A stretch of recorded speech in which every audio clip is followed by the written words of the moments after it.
Reports, Councillor Danaka. No report. Councillor Dunn. Okay. Councillor Martins. I do have a report. I have three things.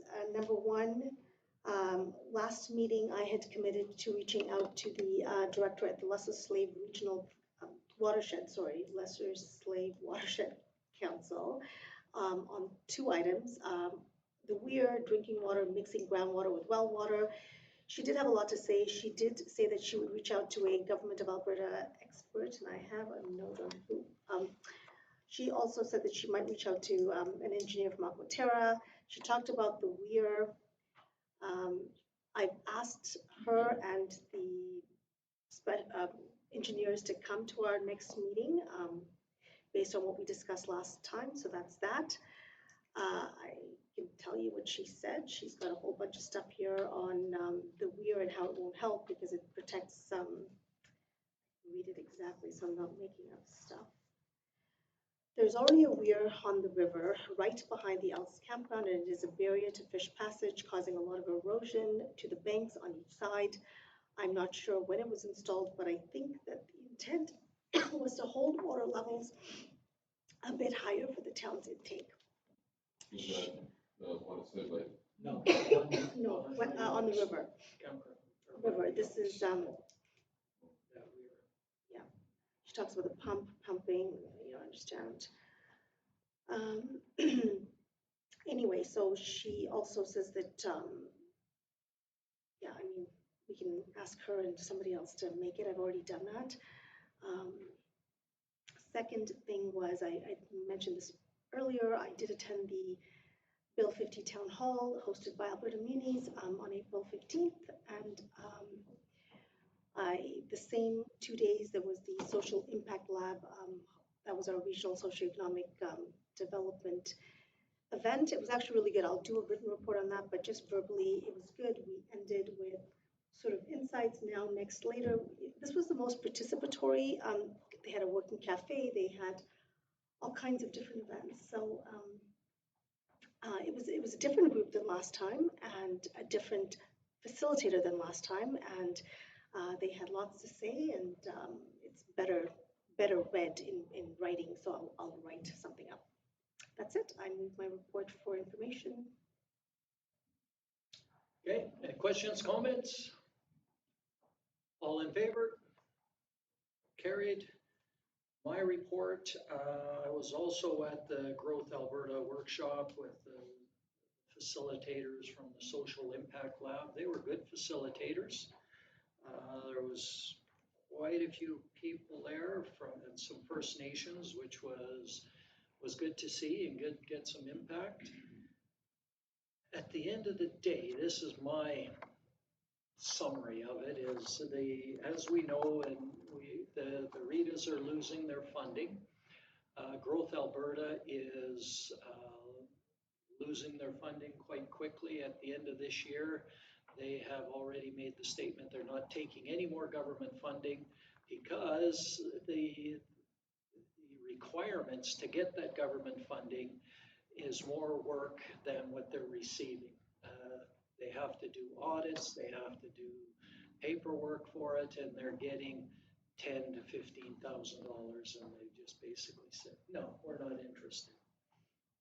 It doesn't make sense to do that. So a lot of the workshop was a focus on what did the area need, but also on how could they continue to function as a REITA, and where was the need, and who would want it, what would it look like if we really restructured this whole organization to meet the needs of the region. And yeah, that was a tough one to go on.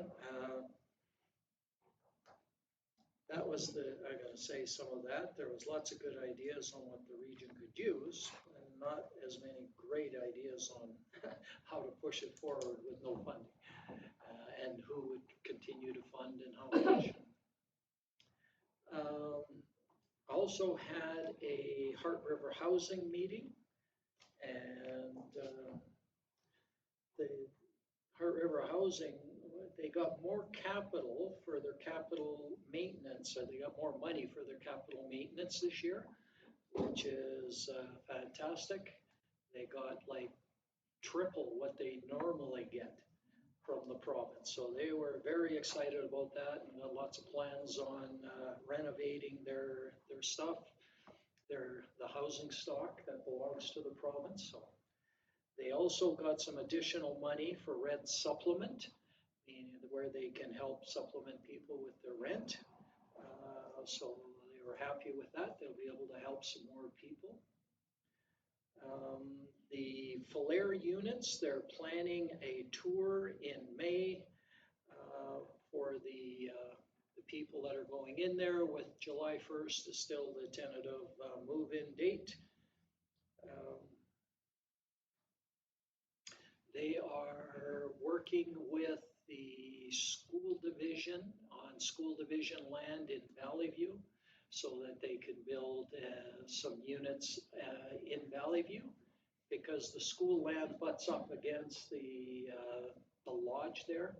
That would give them the opportunity to build right there. And it was sort of the last official meeting for Lindsay as the CAO. He's still on for another month, but he won't be at the next meeting of that board.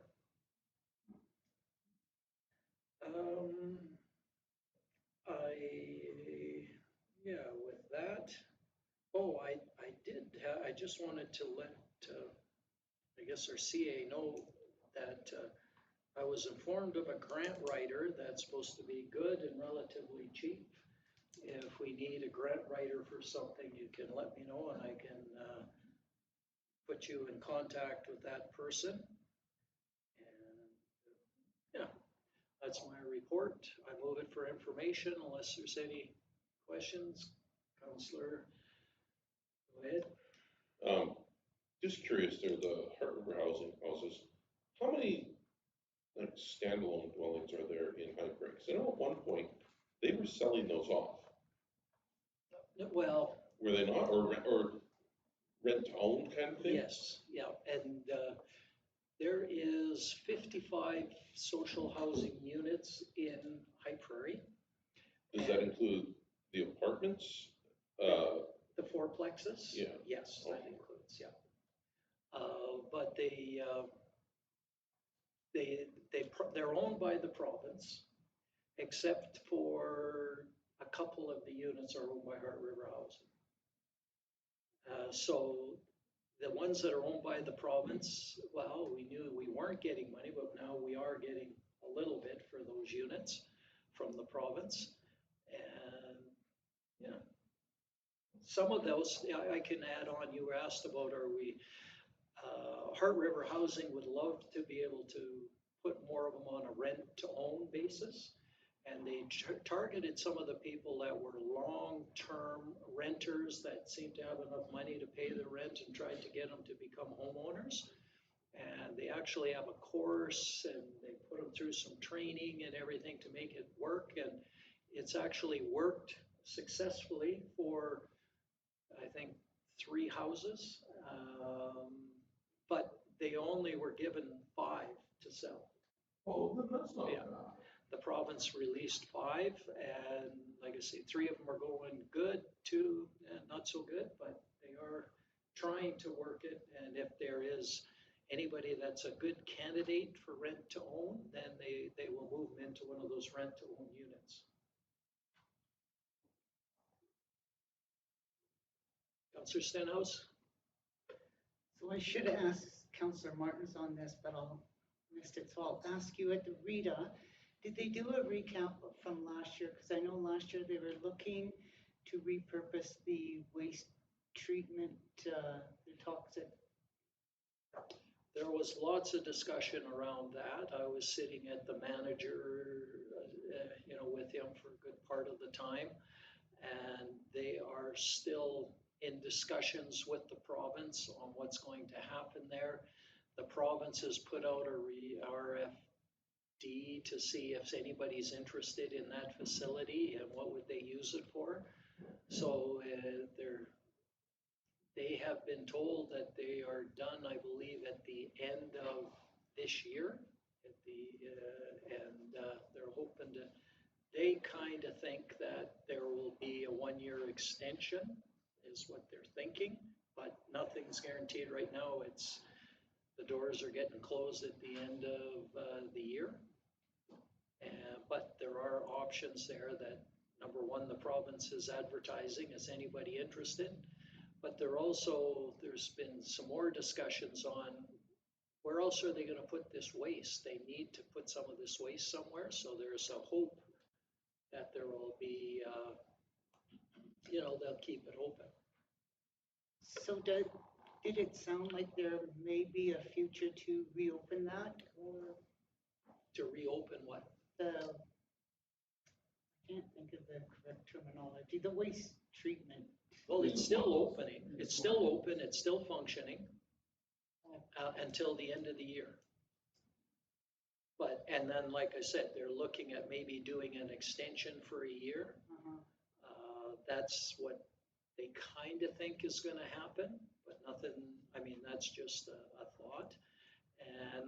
And they're putting it out to see if anybody's interested in that facility for another purpose or Yeah, that's what I recall from the workshop I went to. Because it is a regional thing that we could work on. Okay, Yep. thanks. Say anything on that? I had in my bag, they handed out the recap of last time, but nothing specific like you mentioned. It's more their vision, their mission. They did talk about an interesting concept of like not having membership, but being, of course you could participate per capita, but just having it open to all communities based on, so let's say you're interested in broadband and telecommunications, and this particular thing is discussing that, you could come to that. As a person, if you're interested, there's an individual membership, I believe. So they toyed with some of those things. And again, I think it'll take a few weeks before they do a wrap up of, there were a lot of those whiteboards, and the facilitators will probably need to, but not specific. Again, the mayor did sit with Swan Hills, so he'd know more, but nothing came out in the bigger, larger session. Okay, anything else? All in favor? Councillor Stenhouse. No report. Councillor Wakel. None of my committee's minutes, no report. Councillor Yashishin. No report. All right. Let's take a short break and then we'll move into our closed session.